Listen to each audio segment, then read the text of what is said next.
Hello friends, welcome to Hyma's cook book. ఇవాల్టి మన special ఎంతో రుచిగా ఉండే క్యాబేజీ ఫ్రైడ్ రైస్ అండి.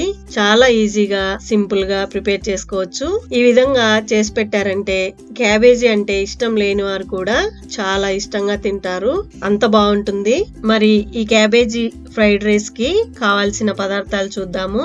ముందుగా 2 కప్పులు బాస్మతి రైస్ ని కొద్దిగా సాల్ట్, కొంచెం నూనె కూడా వేసి ఈ విధంగా పొడి పొడిగా అన్నం వండి పక్కన ఉంచుకోవాలి.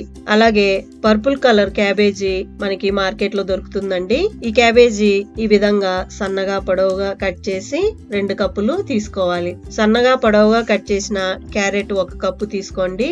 అలాగే సన్నగా తరిగిన బీన్స్ 1 కప్పు, సన్నగా పొడవుగా తరిగిన ఉల్లిపాయలు 1/2 కప్పు, సన్నగా తరిగిన పచ్చిమిర్చి 5 లేక 6 తీసుకోవాలి. వెల్లుల్లి రెబ్బలు 6 తీసుకుని ఈ విధంగా కట్ చేసి పెట్టుకోండి. 1 table spoon vinegar, 1 table spoon soya sauce మరియు రుచికి సరిపడా సాల్ట్.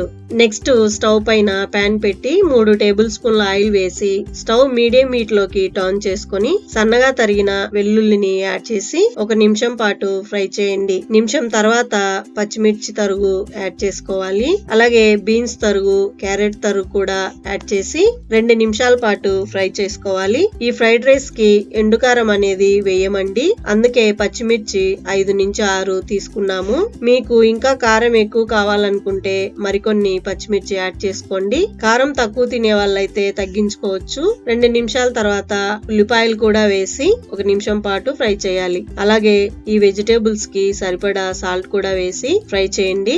ఇందులో కావాలంటే క్యాప్సికమ్ అలాగే బఠానీ కూడా యాడ్ చేసుకోవచ్చు. ఇప్పుడు ఇందులో క్యాబేజీ వేసి పచ్చివాసన పోయేంత వరకు ఫ్రై చేసుకోవాలి. వెజిటేబుల్స్ మీరు మరీ కూరల్లోకి వేయించినట్లుగా వేయించకూడదు. స్టవ్ మీడియం హీట్ లో పెట్టి 2 మినిట్స్ పాటు వెజిటేబుల్స్ యాడ్ చేసుకుంటూ ఫ్రై చేసుకోవాలి. ముందు రోజే వెజిటేబుల్స్ అన్నింటినీ కూడా కట్ చేసి పెట్టుకున్నామంటే మరునాడు 10 నిమిషాల్లో లంచ్ బాక్స్ రెడీ చేసి పిల్లలకి ఇవ్వచ్చు. ఈ విధంగా ఫ్రై చేసుకున్న తర్వాత ముందుగా వండి పెట్టిన రైస్ యాడ్ చేసి మొత్తం బాగా కలిసేలాగా కలుపుకోవాలి. ఇలా కలుపుకున్న తర్వాత ఇందులోకి 1 టేబుల్ స్పూన్ సోయా సాస్, అలాగే 1 టేబుల్ స్పూన్ వెనిగర్ కూడా యాడ్ చేసి కొద్దిగా సాల్ట్ కూడా యాడ్ చేసి ఒకసారి బాగా మిక్స్ చేసుకోవాలి. ఈ ప్రాసెస్ అనేది మీరు స్టవ్ మీడియం హీట్ లోనే పెట్టుకొని చేసుకోవాలి. చూసారు కదా, క్యాబేజీ ఫ్రైడ్ రైస్ రెడీ అయిపోయింది. తప్పకుండా మీరు కూడా ట్రై చేయండి. మీకు ఎలా కుదిరిందో మీ కామెంట్స్ ద్వారా తెలపండి. ఈ వీడియో మీకు నచ్చినట్లయితే లైక్ చేయండి, మీ ఫ్రెండ్స్ కి షేర్ చేయండి, అలాగే సబ్స్క్రైబ్ చేయండి. Thank you for watching.